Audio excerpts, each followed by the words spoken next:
A aplicação da Lei Magnitsky contra Alexandre de Moraes abriu um precedente inédito e altamente polêmico no cenário internacional. Nunca antes um ministro de uma Suprema Corte democrática havia sido sancionado por essa legislação americana.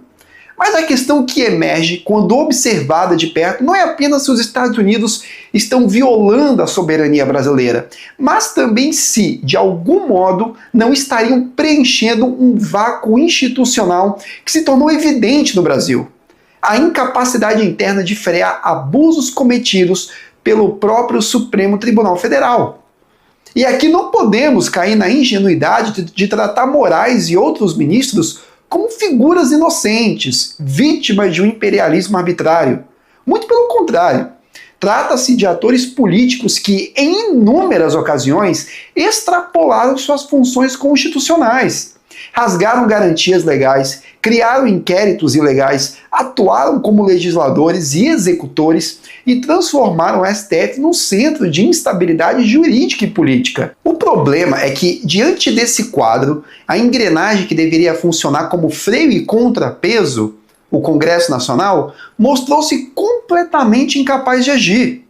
O Senado, que pela Constituição é o responsável por pautar processos de impeachment de ministros, não cumpre o seu papel. E por que não cumpre? Porque seus integrantes estão acuados, reféns de uma corte que acumula cada vez mais poder.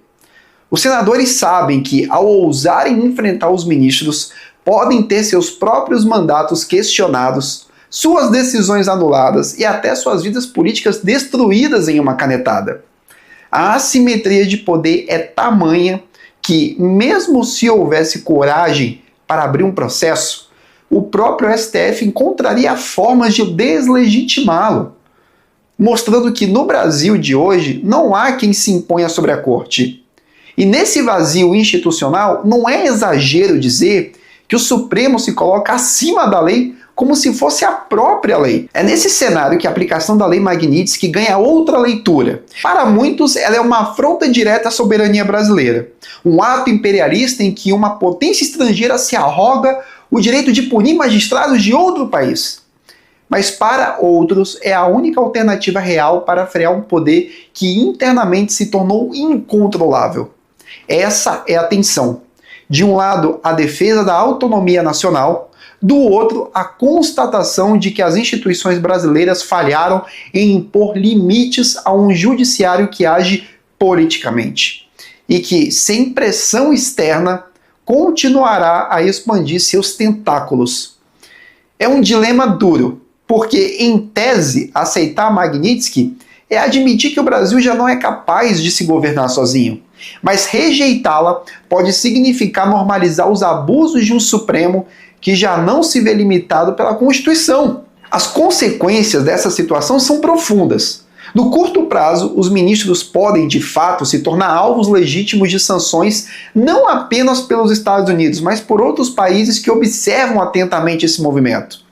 O raciocínio é simples. Se o Brasil tolerar, se o Brasil não resistir, outros governos entenderão que também podem usar instrumentos semelhantes para pressionar ou deslegitimar autoridades brasileiras.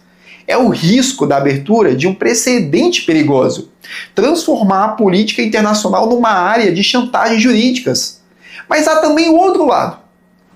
Se o STF continuar a atuar sem limites internos, é provável que mais atores estrangeiros sintam-se encorajados a agir, justamente porque não há contrapesos domésticos. No longo prazo, o Brasil enfrenta um dilema civilizacional. Se depender apenas das suas próprias instituições, parece condenado a conviver com um Supremo que atua como legislador, como polícia, como censor, como poder absoluto. Se depender de pressões externas, abre mão da soberania e se coloca na condição de protetorado informal, sujeito ao arbítrio das potências. É o dilema entre viver sobre a tirania doméstica ou sobre a intervenção estrangeira. Nenhuma das opções é saudável para uma democracia madura. Essa tensão expõe a falência de nosso pacto político. O Supremo perdeu o pudor de agir politicamente e transformou o direito em instrumento de poder. O Congresso perdeu a coragem de exercer seu papel constitucional e tornou-se um apêndice submisso. E a sociedade, dividida e polarizada, assiste à escalada sem perceber que, em última instância, é ela quem paga o preço, seja pela insegurança jurídica, seja pela perda de autonomia internacional. É nesse cenário que a Lei Magnitsky se torna tão controversa. Para alguns, ela é um veneno, para outros, um remédio amargo, mas necessário.